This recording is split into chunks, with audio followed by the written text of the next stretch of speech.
Membedah peran guru sebagai konselor dasar vs guru BK profesional. Bismillahirrohmanirrohim. Dan tolong menolonglah kamu dalam kebajikan dan takwa, dan jangan tolong menolong dalam berbuat dosa dan pelanggaran. Assalamualaikum warahmatullahi wabarakatuh. Bapak dan Ibu guru yang dirahmati Allah, pada sesi video sebelumnya, kita telah memahami urgensi dan gambaran umum peran guru sebagai konselor. Kini, mari kita bedah lebih dalam mengenai peran ini. Khususnya dalam membedakannya dengan peran guru bimbingan dan konseling atau konselor profesional di sekolah. Memahami perbedaan dan batasan ini sangatlah penting agar kita dapat bergerak secara sinergis dan memberikan dukungan yang paling tepat bagi peserta didik kita. Seringkali muncul pertanyaan, apakah dengan menjadi teacher as counselor berarti saya mengambil alih tugas guru BK? Jawabannya tentu saja tidak. Justru, peran guru sebagai konselor dasar dan peran guru BK adalah dua peran yang saling melengkapi, bagaikan dua sisi mata uang yang tak terpisahkan dalam mendukung perkembangan siswa secara optimal. Mari kita mulai dengan memahami peran guru sebagai konselor dasar. Sebagai guru mata pelajaran atau wali kelas, Bapak dan Ibu adalah individu yang memiliki interaksi paling intens dan frekuen dengan siswa di lingkungan sekolah. Bapak dan Ibu melihat mereka tumbuh, belajar, berinteraksi, dan menghadapi berbagai dinamika setiap hari. Dalam konteks inilah, peran sebagai konselor dasar melekat secara alamiah. Fokus utama Bapak dan Ibu sebagai konselor dasar meliputi, pertama, pendidikan karakter dan pembinaan umum, yaitu mengintegrasikan nilai-nilai positif dan memberikan bimbingan umum dalam proses pembelajaran dan interaksi sehari-hari. Kedua, dukungan awal dan insidental, yakni menjadi pendengar pertama bagi siswa yang mengalami kesulitan ringan, memberikan dukungan emosional awal,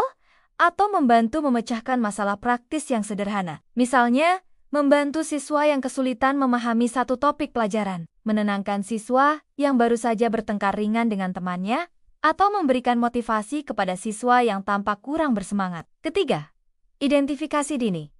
Bapak dan Ibu adalah mata dan telinga di kelas. Kepekaan Bapak dan Ibu sangat krusial untuk mendeteksi secara dini gejala-gejala masalah yang mungkin dialami siswa, baik itu masalah belajar, pribadi, maupun sosial. Keempat, menciptakan iklim kelas yang positif dan suportif, yaitu membangun suasana kelas yang aman, nyaman, dan menerima, di mana siswa merasa dihargai dan berani untuk berekspresi. Kedalaman masalah yang ditangani oleh guru sebagai konselor dasar umumnya bersifat ringan hingga sedang, atau merupakan gejala awal. Kualifikasi yang dibutuhkan lebih kepada keterampilan dasar komunikasi interpersonal yang efektif, seperti kemampuan mendengarkan aktif, empati, observasi yang peka, serta pemahaman dasar mengenai perkembangan siswa dan etika bimbingan.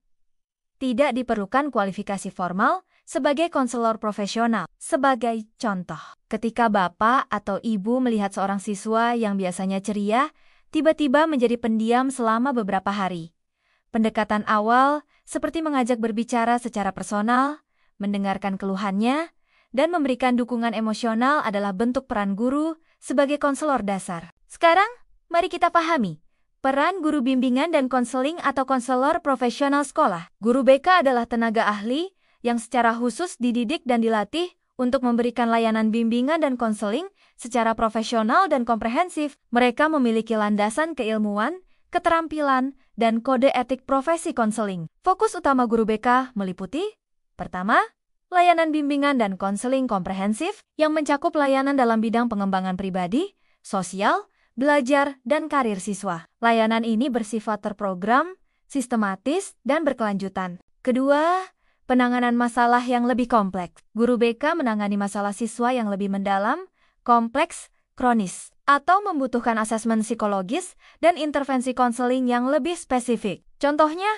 siswa dengan kecemasan berat, depresi, trauma, masalah keluarga yang pelik, kesulitan belajar spesifik, atau krisis identitas yang mendalam. Ketiga, asesmen psikologis dan non-tes mendalam. Guru BK menggunakan berbagai teknik asesmen, baik tes maupun non-tes, untuk memahami dinamika psikologi siswa secara lebih komprehensif. Keempat, intervensi konseling individual maupun kelompok, yaitu melakukan sesi konseling individual atau kelompok dengan menggunakan berbagai pendekatan dan teknik konseling yang telah teruji untuk membantu siswa mengatasi masalahnya dan mengembangkan potensinya. Kelima, koordinasi dan kolaborasi, yakni bekerja sama dengan guru, orang tua, dan pihak ahli lain jika diperlukan. Untuk kepentingan terbaik siswa, kualifikasi formal seorang guru BK adalah lulusan sarjana dari program studi bimbingan dan konseling. Dan idealnya telah menempuh pendidikan profesi konselor. Untuk memberikan gambaran yang lebih jelas mengenai perbedaan ini, mari kita tinjau beberapa aspek penting. Dari sisi fokus utama, guru sebagai konselor dasar lebih kepada bimbingan umum dan dukungan awal. Sementara guru BK memberikan layanan BK komprehensif yang terprogram. Dalam hal kedalaman masalah, guru menangani masalah ringan atau gejala awal. Sedangkan guru BK menangani masalah yang lebih kompleks dan mendalam. Dari segi kualifikasi, guru mengandalkan keterampilan dasar komunikasi dan empati, sementara guru BK memiliki kualifikasi formal dan profesional di bidang konseling. Terkait waktu layanan, guru memberikan bimbingan secara insidental atau terintegrasi. Sedangkan guru BK memiliki alokasi waktu khusus. Dalam aspek kerahasiaan, guru menjaga kerahasiaan dalam batas kewajaran dan etika umum. Sementara guru BK terikat oleh kode etik konseling yang lebih ketat. Terakhir, dari sisi instrumen, guru menggunakan observasi dan catatan informal. Sedangkan guru BK menggunakan berbagai instrumen asesmen standar dan non-standar. Mengapa memahami perbedaan ini begitu penting? Pertama, untuk menghindari overstepping atau melampaui batas kompetensi kita. Mencoba menangani masalah yang seharusnya ditangani ahli justru bisa berisiko bagi siswa. Kedua, agar kita dapat memastikan siswa mendapatkan bantuan yang paling tepat dan efektif. Jika kita tahu kapan harus merujuk, siswa akan lebih cepat tertolong. Disinilah kolaborasi menjadi kunci utama. Bayangkan guru mata pelajaran atau wali kelas sebagai sensor atau detektor di lapangan yang paling dekat dengan siswa. Bapak dan Ibu dapat menangkap sinyal-sinyal awal adanya kebutuhan atau masalah. Informasi dan pengamatan awal dari Bapak dan Ibu sangat berharga. Ketika masalah tersebut memerlukan penanganan lebih lanjut, guru BK atau konselor profesional siap untuk mengambil alih dengan keahliannya. Mari kita lihat contoh kasus sederhana untuk ilustrasi kolaborasi.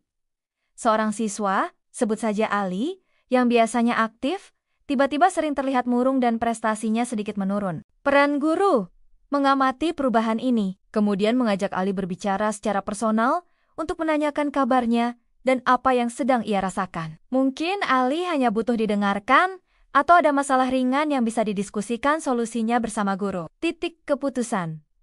Jika dalam percakapan tersebut terungkap bahwa Ali mengalami masalah yang cukup berat di rumah yang sangat memengaruhi emosinya, atau ia menunjukkan gejala kecemasan yang signifikan, maka wali kelas menyadari ini mungkin di luar kapasitasnya untuk ditangani sendiri. Rujukan dan kolaborasi. Wali kelas kemudian merujuk Ali kepada guru BK. Wali kelas memberikan informasi awal yang objektif kepada guru BK. Selanjutnya, guru BK akan melakukan asesmen dan konseling lebih lanjut. Wali kelas tetap memberikan dukungan kepada Ali di kelas dan bisa berkoordinasi dengan guru BK mengenai perkembangan Ali secara umum. Dengan model kolaborasi seperti ini, siswa akan mendapatkan jaring pengaman dan dukungan yang berlapis dan komprehensif. Tidak ada peran yang lebih penting dari yang lain. Keduanya sama-sama vital. Jadi, Bapak dan Ibu guru, menjadi teacher as counselor bukan berarti menjadi guru BK mini. Ini adalah tentang mengoptimalkan peran kita sebagai pendidik dengan kepekaan dan keterampilan tambahan untuk memberikan dukungan awal yang hangat, bijaksana, dan tepat. Serta tahu kapan harus bergandengan tangan dengan rekan profesional kita, yaitu guru BK atau konselor. Memahami peran masing-masing dengan jelas akan menghindarkan kita dari tumpang tindih yang tidak perlu. Dan yang terpenting, memastikan bahwa setiap peserta didik mendapatkan bantuan terbaik sesuai dengan kebutuhannya. Semoga penjelasan ini memberikan pencerahan dan memperkuat semangat kita untuk bersinergi. Wassalamualaikum warahmatullahi wabarakatuh.